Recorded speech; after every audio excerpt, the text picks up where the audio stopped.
Il se passe beaucoup de choses en République démocratique du Congo. Mesdames et messieurs, plusieurs domaines ont marqué l'actualité ce week-end. C'est vrai, les peuples congolais est dans cette euphorie justement de la victoire des Léopards de la République démocratique du Congo hier face aux Super Eagles du Nigeria. Oui, c'est l'actualité et c'est tout à fait normal que les peuples puissent célébrer parce que la RDC est justement à un pas d'une deuxième qualification à la phase finale de la Coupe du Monde depuis 1974. Mais au-delà de ça, mesdames et messieurs, il se passe d'autres choses dans ces pays.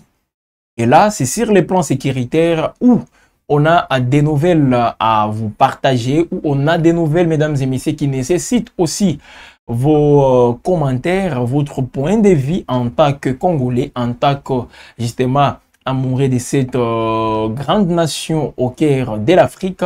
On va donc faire les points sur la situation sécuritaire au nord et au sud Kivu, quelques jours après la signature de l'accord cadre de paix à Doha entre la République démocratique du Congo ou les gouvernements congolais et les mouvements politico-militaires AFC M23. Voilà, restez donc connectés et surtout prenez toutes les dispositions, mesdames et messieurs, pour donner votre point de vue. C'est une affaire, je le répète très bien, qui concerne les Congolais. Comme nous sommes ici en train de vous servir, ce sont des faits vrais qu'on va vous apporter. Et c'est encore une fois les combats, c'est encore une fois un climat sécuritaire qui reste extrêmement préoccupant. Là, nous sommes dans les territoires de Massissi et celui de Walikale. Au nord Kivu, on signale, mesdames et messieurs, des affrontements qui opposent depuis plusieurs heures les éléments de l'AFCM 23 aux miliciens Wazalendo qui se regroupent toujours dans une coalition appelée CMC. Alors, dans le groupement Nyamaboko premier, là c'est dans le territoire de Massissi, les combats se sont intensifiés depuis samedi 15 novembre. Après avoir pris le contrôle du village stratégique de Kazinga, les combattants de l'AFC M23 ont poursuivi, mesdames et messieurs, leur avancée vers d'autres localités dans la zone. Alors, cette offensive a même provoqué un déplacement massif de la population, la destruction de plusieurs habitations, mais aussi les pillages d'une structure médicale. Et là, c'est encore les témoignages recueillis sur place, avec bien sûr les sources dans la zone qui confirment tous ces faits. Alors, dans les territoires de Massissi, surtout ce lundi, mesdames et messieurs, il y a des localités qui passent sous le contrôle des éléments Wazalendo. Aujourd'hui, justement, on va vous donner tous ces détails. Parallèlement, la localité de Bukumbi-Roi, là nous sommes dans le groupement d'Ikobo, en territoire de Walikale, a été le théâtre des nouveaux affrontements la nuit dernière. Alors là, des sources locales, justement, font état d'attaques menées par les M23 contre les positions des milices dans la coalition, voilà, des mouvements pour les changements. C'est cette coalition que j'ai été en train d'évoquer, la CMC, coalition des mouvements, donc les mouvements de Wazalendo pour les changements. Alors, la panique qui s'est donc emparée des habitants, contraints de fuir vers la forêt ou même des villages voisins. Voilà donc, les bilans provisoires restent tout de même lourds. Des enfants ont été tués et une femme blessée. La situation sécuritaire est donc jugée ingérable par les acteurs locaux. Les gens qui sont là, la société civile, ne cessent justement de donner, de lancer des cris de ras-le-bol par rapport à cette situation. La situation sécuritaire n'arrive plus aussi à être maîtrisée dans cette partie du territoire des Massissi. Voilà donc, mesdames et messieurs, des alertes, comme je le disais, sur une détérioration rapide aussi des conditions humanitaires qui nécessitent aussi de tomber. Ces affrontements interviennent justement alors que des efforts diplomatiques sont en cours. Je le disais même, hein, et c'est dans les buts, bien sûr, de ramener la paix dans cette région longtemps justement endeuillée par des affrontements, endeuillée justement par des envies des uns des autres, des appétits en quelque sorte bon, expansionnistes, ou même les partages aussi équitables qui posent problème, et ça constitue même ce qu'on peut appeler aujourd'hui les causes profondes. Les politiques en parlent mieux, mais en restant justement dans les faits, mesdames et messieurs, vous allez comprendre qu'on est encore loin de trouver une solution durable, parce que, ou même de trouver une paix durable. Avec tout ce qui s'est fait à Washington, à Doha, on peut justement signer, on peut prendre des mesures, mais pour que ces dernières s'inscrivent justement dans une durabilité, c'est pas aussi facile. Voilà pourquoi il faut aussi espérer ou même évoquer ce qu'on appelle toujours la bonne foi des part et d'autre, justement pour que toutes ces populations vivent dans une situation un tout petit peu acceptable. Mais avec ce que nous voyons, on est encore loin justement de vivre ça. Donc, ce sont des affrontements qui, comme je le disais, qui ne cessent aussi d'intervenir. Et pourtant, on signe des accords, on prend des engagements sur le plan diplomatique, mais sur terrain, mesdames et messieurs, pendant que les cessez-les-feux qui donnent même cette aisance, justement, à l'accord cadre signé récemment, comme c'est fait le cas avec la déclaration des principes, sans les cessez-les-feux, ça sera toujours difficile d'évoquer un quelconque accord cadre ou une déclaration des principes. Parce que toutes ces parties sont censées travailler ensemble par rapport aux différents points. La restauration de l'autorité de l'État, vous ne pouvez pas ensemble rétablir ou ramener l'autorité de l'État pendant que vous continuez toujours à vous affronter. Pendant que vous, ça et là, chaque partie veut avancer, l'autre justement veut mettre son adversaire en difficulté en procédant aussi par des frappes aériennes. Des fois, on évoque des milliers densements peuplés qui sont visés. Avec ça, ça sera toujours difficile justement d'obtenir un cessez-le-feu. Alors, déjà, pourquoi signer à Doha? Pourquoi signer à Washington? Pourquoi faire justement à tous ces parcours diplomatiques pour obtenir la reprise des combats dans toutes les zones? En tout cas, ça ne passe pas. Et voilà pourquoi nous ne faisons que faire les sur-place, tourner en rond. Et c'est encore les populations qui commencent donc déjà à s'impatienter justement pour un retour effectif de la paix. Voilà. Alors, donc, la situation, mesdames et la population, elle reste tout de même plongée dans l'incertitude et la peur, justement, en voyant tous ces assauts, en voyant justement toutes ces incursions. C'est la population qui continue toujours à se sentir aussi très mal à l'aise. Alors, déjà, le samedi dernier, bien avant même, hier dimanche, si on peut revenir sur tout ce qui s'est dit, avec d'intenses combats encore qui ont été signalés hier dimanche 16 novembre, les rebelles de la FCM 23 ont pris le contrôle du village Maïmingi. Maïmingi, là, nous sommes dans les territoires de Chabunda, province du Sud Kivu. Cette progression, mesdames et messieurs, des éléments de la FCM 23, au lendemain de la signature de l'accord cadre, voilà, prouve combien de fois que les partis, la FCM 23, le gouvernement congolais, entre ces deux partis, la confiance n'est même pas au rendez-vous. Donc, c'est un climat sécuritaire qui reste très tendu. Alors, avant d'aller au site Kivu, pour vous donner les détails de cette entrée, finalement, l'AFCM 23 a fait son entrée dans les territoires de Chabunda. C'est pour la première fois depuis cette résurgence de cette rébellion en 2021, fin 2021.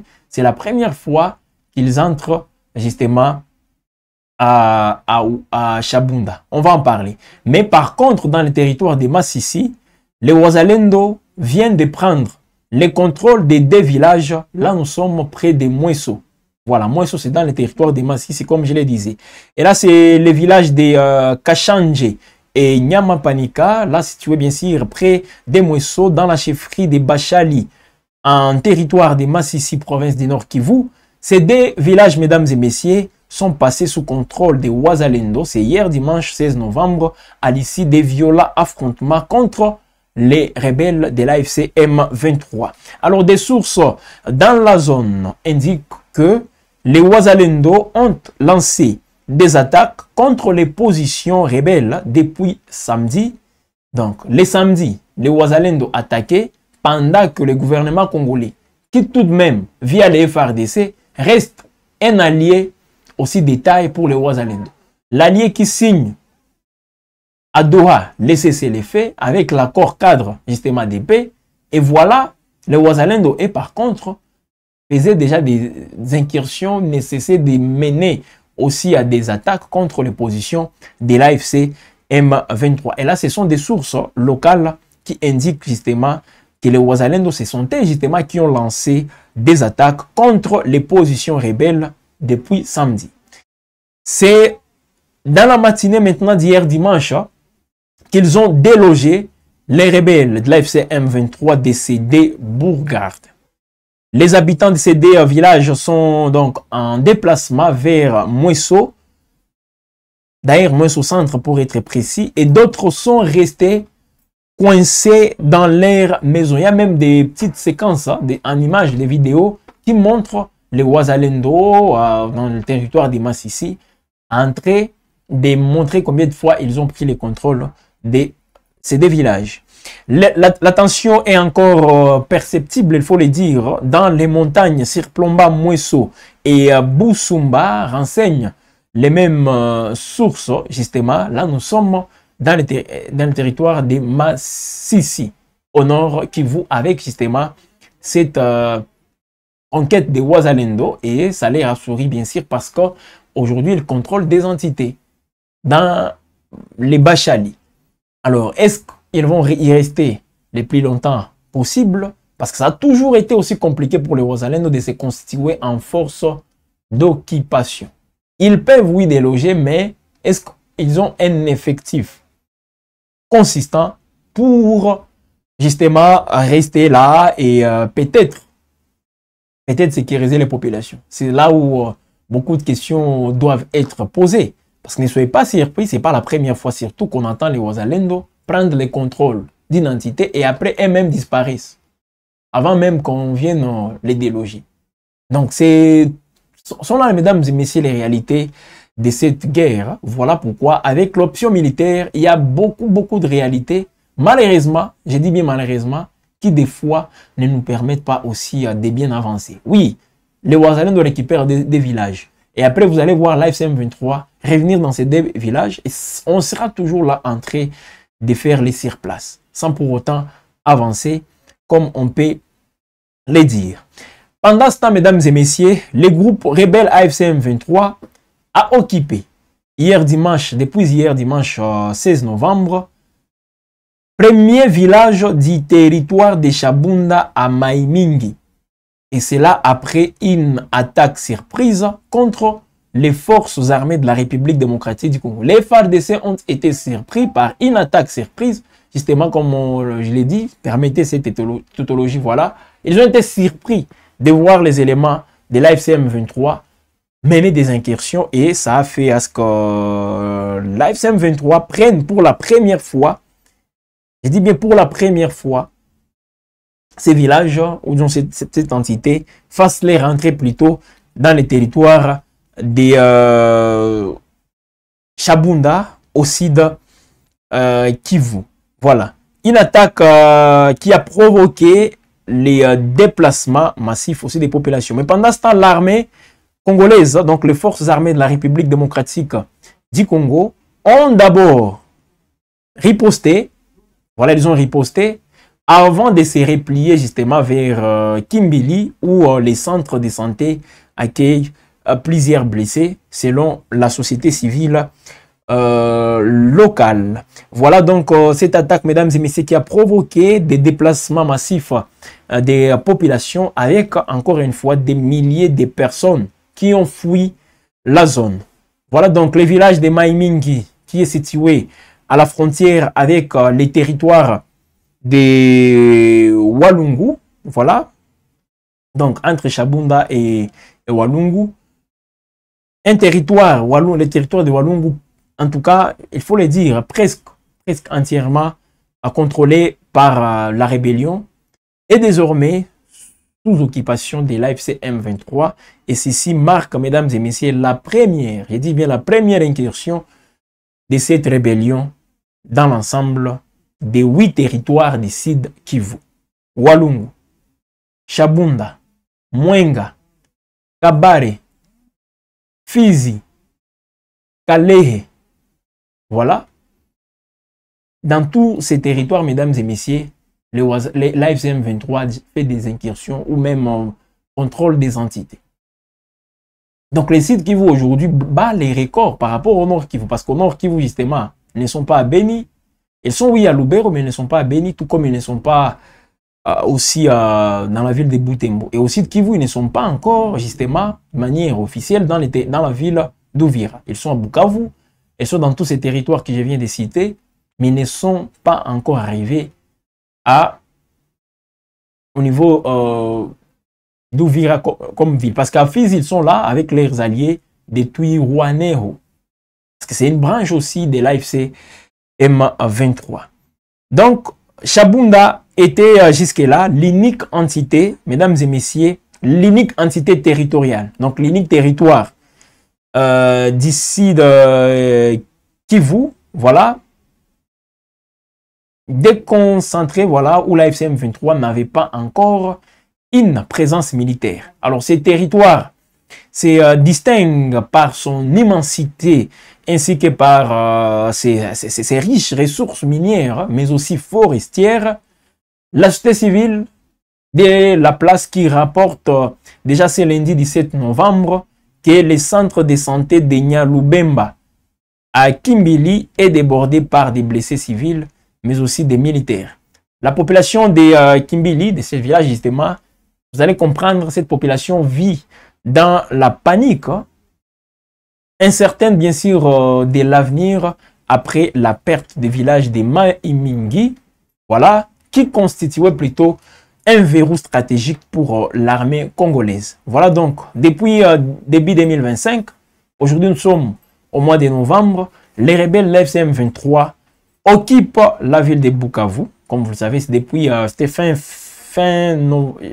début février, voilà.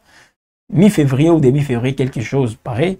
Ils occupent toujours la ville de Bukavu. Alors, ils ont toujours aussi tenté pour étendre plutôt leur présence dans toute la province du Sud Kivu. Et ils sont en train de le faire. Donc, vous devez être informés, mesdames et messieurs, de tout ce qui se passe. Aujourd'hui, au Sud Kivu, il y a une progression aussi fulgurante des éléments de l'AFC M23. Ils avancent, ils sont dans tous les territoires. Présentement, ils sont dans tous les territoires. Je ne dis pas ici qu'ils contrôlent la quasi-totalité des territoires, mais ils sont dans tous ces territoires. Ils sont dans tous les territoires, mais aussi dans la ville de Bukavu. C'est juste à Uvira où ils ne sont pas encore là. Mais aujourd'hui, ils sont partout. Voilà. Alors, qu'est-ce que vous pensez, mesdames et messieurs, de cette situation? À Massissi, les Wazalendo qui prennent des villages. Au Sud Kivu, c'est l'AFC M23 qui entre pour la première fois dans les territoires de Shabunda. Qu'est-ce que vous pensez justement de cette situation? Vous, comme Congolais, exprimez-vous. C'est aussi très important. Qu'est-ce que vous pouvez dire aux autorités de part et d'autre? Parce qu'aujourd'hui, même les zones occupées ont leurs autorités. Les zones aujourd'hui où il n'y a pas la présence de l'AFC M23 ont aussi les autorités. Alors, quel est le conseil, les messages que vous qui êtes en train de suivre WAB Info, vous, les abonnés de WAB Info, les messages que vous pouvez lancer à tous ces gens-là? Alors, nous vous donnons la parole justement. Sans oublier, vous pouvez aussi réfléchir et dire quelque chose sur toutes ces avancées. Pendant que il n'y a même pas une semaine, on signe l'accord cadre des Doha. Et j'ai vu cet optimisme justement dans l'esprit des Congolais, disant que comme on signe maintenant l'accord, on va peut-être... Les Congolais étaient quand même optimistes justement quant au respect du cessez-le-feu. Mais vous-même, là où vous nous suivez, et avec votre optimisme, qu'est-ce que vous pouvez nous dire maintenant là, pendant que les combats continuent? Les affrontements sont une fois de plus au rendez-vous. Depuis les mêmes samedis, les jours de la signature de l'accord, les combats avaient éclaté. Rappelez-vous de tout ce qu'on a eu à suivre comme des alertes, comme quoi les drones des FARDC, les avions de chasse pilotés depuis le Burundi, sont venus pour bombarder des entités densément peuplées, n'est-ce pas? Alors, qu'est-ce que vous pouvez nous dire aujourd'hui? C'est ça aussi la méthodologie. Donc, nous vous donnons les informations tout en vous donnant aussi cette possibilité de commenter ensemble ces informations. Voilà, vous avez donc la parole, commentez et ça nous fera du bien. Et surtout, toutes ces annonces, je crois qu'on va aussi en parler toujours dans ces décryptages. L'aéroport de Goma, voilà, on l'a dit tous les jours. Le Conseil des ministres de vendredi dernier, présidé par le président Félix Tshisekedi, s'est prononcé justement, voulant demander aux différents services qui ont dans leurs prérogatives, justement, les histoires là de l'aéroport, de se préparer. Avant fin 2025, l'aéroport de Goma doit être opérationnel pour les vols humanitaires. Et la réaction de l'FCM 23 n'a pas tardé par rapport à ça. On va en parler. Restons toujours dans ces points justement consacrés aux affrontements, parce que je vous ai dit que la société civile rapporte déjà c'est lundi que les centres de santé, voilà, avec les centres de santé qui est aussi sous les projecteurs aussi des différents protagonistes. Donc, c'est aussi dans un contexte où l'AFCM 23 occupe plusieurs entités dans la province du Sud Kivu. Ils ont toujours mené aussi des attaques pour étendre justement leur présence dans cette province. Cette situation qui renforce les inquiétudes, mesdames et messieurs, quant à l'évolution sécuritaire dans cette partie du Sud Kivu. Voilà la grande inquiétude, bien sûr, de cette société civile du coin. Faites comme John Katamba. Bonjour mon frère. John Color Katamba vous suit depuis Lubumbashi. Merci de nous suivre depuis Lubumbashi. Vous êtes en train de nous suivre. Faites comme justement Junior qui fait un signe de vie. Et il nous dit déjà l'endroit depuis lequel il est en train de nous suivre. Faites pareil. Commentez, mesdames et messieurs. C'est aussi Sawab Info. La parole, elle est aussi à vous. Donc, c'est dans ce contexte, mesdames et messieurs, qu'on peut directement entamer cette partie. L'aéroport international de Goma. Voilà, un aéroport très stratégique. C'est le centre même, comme on l'a dit, névralgique, mesdames et messieurs, de tous ces transits, ce que nous voyons, des fois économiques, des fois politiques. Donc, c'est un aéroport aussi qui joue un grand rôle, non seulement pour la République démocratique du Congo, mais dans cette sous-région des Grands Lacs. L'aéroport de Goma. Alors, ça tombe aussi dans un contexte où la République démocratique du Congo préside la conférence internationale sur la région des Grands Lacs, la CIRGL, avec les bateaux de commandement qui a été octroyé au président Félix Tshisekedi le week-end dernier. Donc ici, mesdames et messieurs, avec l'aéroport international de Goma, je le disais, l'un des plus importants du pays, de la sous-région, des mers fermées, et cela, mesdames et messieurs, depuis plusieurs mois, en raison, bien sûr, de l'avancée des rebelles de l'AFC M23, mais aussi les conditions dans lesquelles se trouve cet aéroport. En tout cas, il n'est pas encore opérationnel. Parce qu'il faut juste voir, revoir les images de la tour de contrôle qui était aussi, je peux dire, saccagée par les forces qui quittaient Goma pour aller, je ne sais pas, à une destination toujours inconnue. Ces troupes avaient saccagé l'aéroport de Goma. Je sais de quoi je parle. La tour de contrôle là, que vous voyez à l'aéroport de Goma avait été saccagée par des éléments qui occupaient Goma et qui étaient, parce qu'il y a un certain moment, la ville de Goma n'était plus contrôlée. On ne savait plus qui fait quoi, qui est le maître justement de la ville. c'est dans ces contextes qu'il y avait ces sabotages de la tour de contrôle qui a coûté des millions à la caisse, au trésor public, hein, disons-les. Cette tour de contrôle. Parce que je me rappelle, l'inauguration, c'était sous l'effet ministre des Transports et Voies de Communication, Chéribin Okene, qui était venu ici pour pour constater, après la réhabilitation de ces tours de contrôle, pour la rendre encore opérationnelle. Il était venu ici. Mais il faut voir dans quel état se trouve cette tour de contrôle aujourd'hui. De l'aéroport international de Goma. Très très compliqué, là c'est au Nord Kivu. Kinshasa qui affirme vouloir les rouvrir en priorité pour restaurer un corridor humanitaire vers les populations affectées par les combats. Voilà donc, mesdames et messieurs, un objectif qui est aussi soutenu par plusieurs partenaires internationaux, dont la France et d'autres organisations humanitaires. Parce qu'il y a un besoin humanitaire, c'est qui est sûr, pour toutes ces zones affectées par cette guerre. Et dans ces zones, mesdames et messieurs, il y a des habitants, les gens qui y vivent. Et tous ces habitants, je vous assure, ont besoin de cette assistance. Ça, c'est l'aspect humanitaire. Et qui parle de l'aspect humanitaire doit aussi mettre de côté les hostilités, les bruits des bottes comme on les voit tous les jours.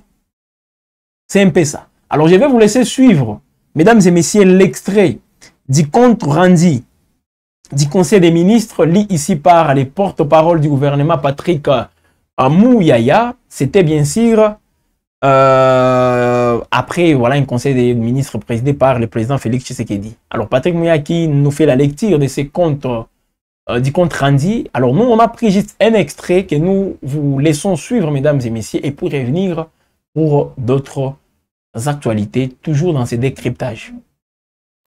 L'une des décisions importantes prises à Paris concerne entre autres la réouverture partielle de l'aéroport de Goma pour uniquement des vols humanitaires de jour d'ici la fin de cette année. Cette mesure est cruciale pour briser l'isolement des populations, permettre l'accès des humanitaires et accélérer l'acheminement des secours. À cet égard, le président de la République a enjoint les membres du gouvernement concernés, sous la coordination de la Première ministre, à se mobiliser sans délai, notamment le ministre d'État, ministre du Plan et de la coordination de l'aide au développement, qui doit veiller à la gestion rigoureuse des financements mobilisés et à leur orientation rapide vers les besoins prioritaires. La ministre d'État, ministre des Affaires étrangères, ainsi que le ministre de l'intégration régionale ont été chargés de poursuivre les échanges avec les États partenaires et les organisations internationales afin de finaliser les modalités pratiques des engagements pris à Paris et d'assurer les suivis diplomatiques requis. La ministre d'État, ministre des Affaires sociales, est appelée à préparer en collaboration avec les partenaires un plan d'intervention d'urgence destiné à renforcer l'assistance aux populations déplacées. Concernant spécifiquement la réouverture humanitaire de l'aéroport de Goma, le président de la République a formellement instruit les vice-premiers ministres de l'Intérieur et du transport, ainsi que celui de la défense, de travailler de manière conjointe afin de créer les conditions sécuritaires et logistiques nécessaires. Cette coordination devra intégrer les recommandations du CICR, notamment en matière de protection des aéronefs, des circulations des humanitaires et des garanties de sécurité. Un rapport d'étape est attendu régulièrement par l'entreprise de la Première ministre. Cette annonce, mesdames et messieurs, n'a pas tardé à faire réagir les occupants de la ville de Goma. Justement, directement, ils ont plutôt réagi. L'AFCM 23 accuse le gouvernement congolais d'avoir délibérément pillé et saboté les installations avant leur prise, soulignant qu'aucune décision relevant d'un territoire libéré ne peut être prise depuis Kinshasa. Ils ont fait même un communiqué. Voilà. Dans ce communiqué que vous suivez, mesdames, que vous voyez justement, les mouvements affirment suivre avec la plus grande vigilance les déploiements militaires congolais et les soutiens fournis à ce qu'ils qualifient de forces coalisées alliées au gouvernement.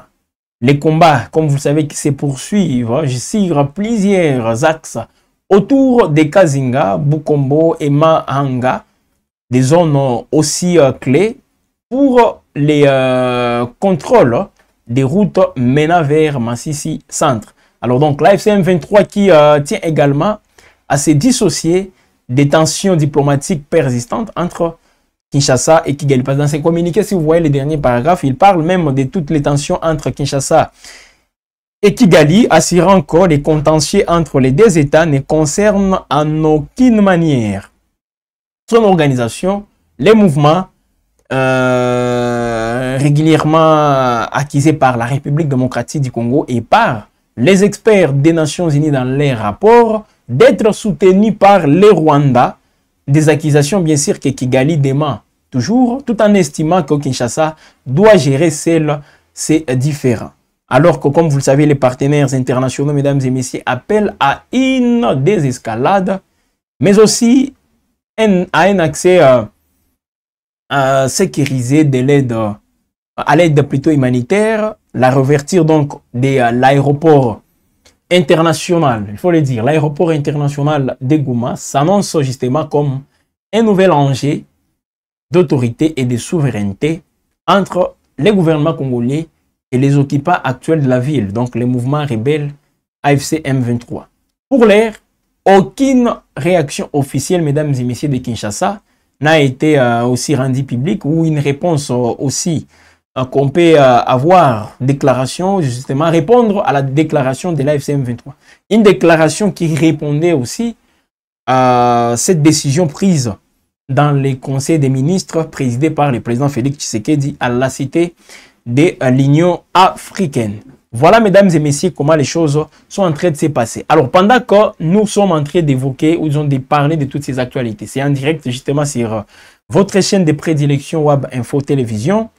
Depuis 10 heures, de ce lundi 17 novembre 2025, 10 heures, ça c'est dans l'avant-midi, des affrontements, mesdames et messieurs, entre les rebelles de l'AFC M23 et les éléments Wazalendo coalisés au FRDC ont repris dans les villages Maïmingi. Donc hier, dans ces villages, l'AFC M23 a pris le contrôle de ces villages et aujourd'hui, à partir des 10 heures, les combats ont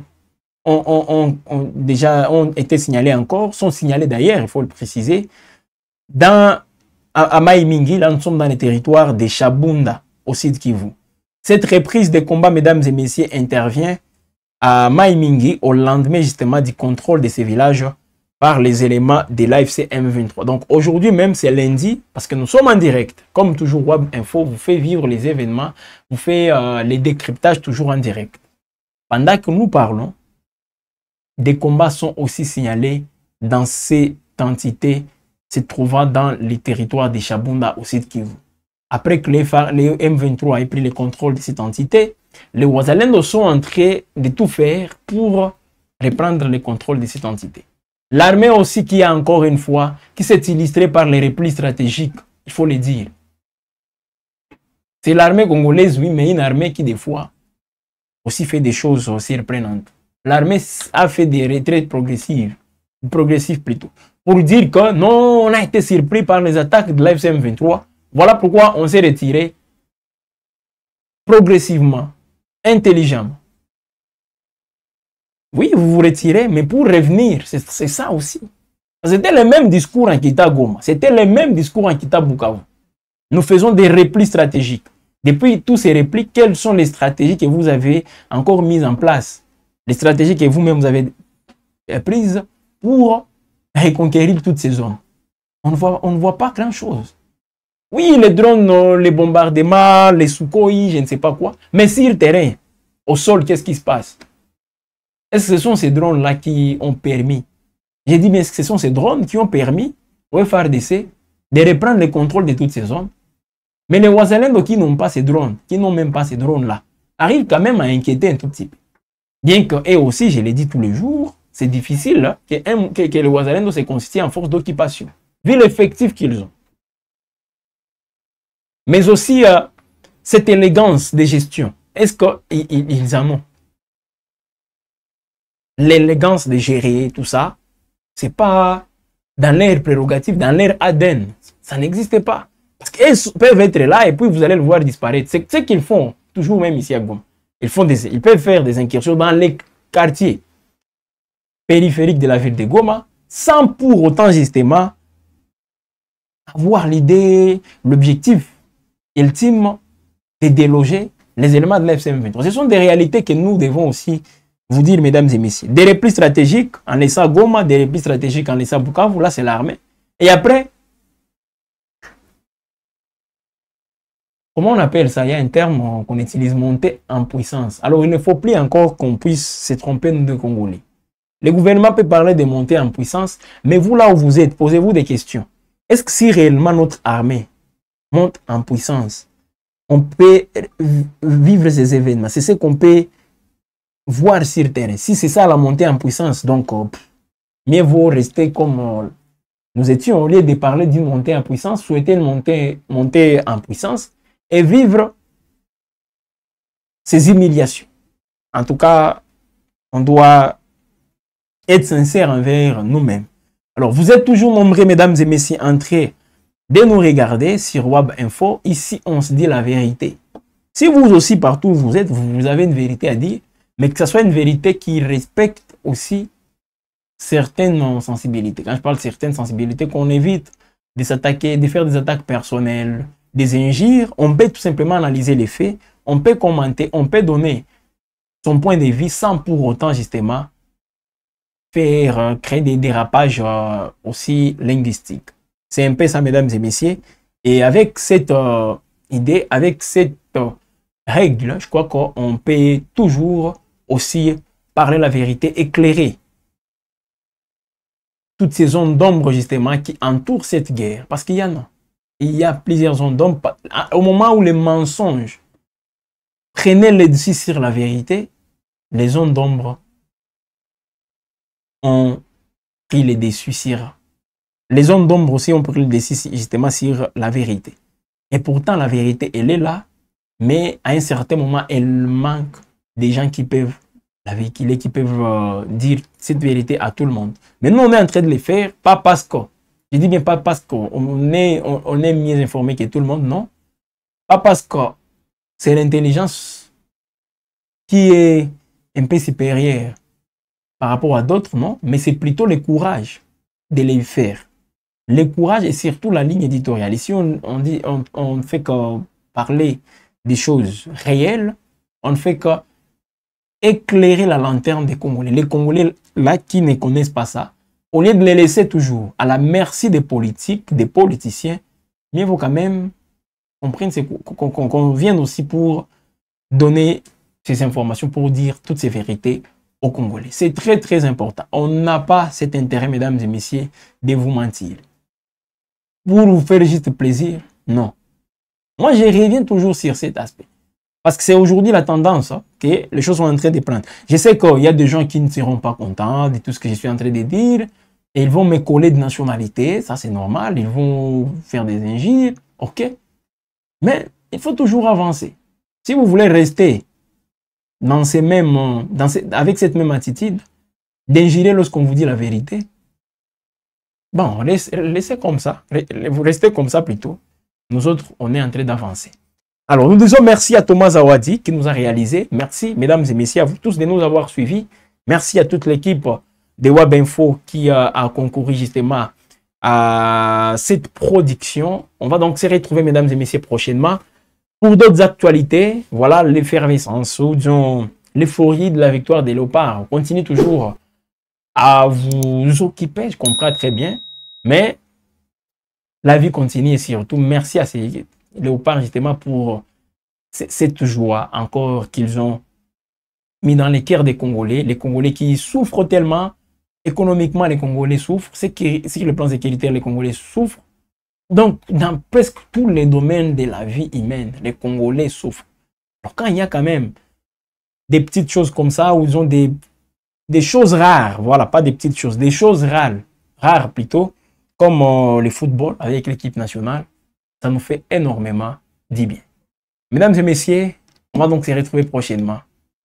Vous et les vôtres, portez-vous bien et surtout, bonne suite du temps chez vous.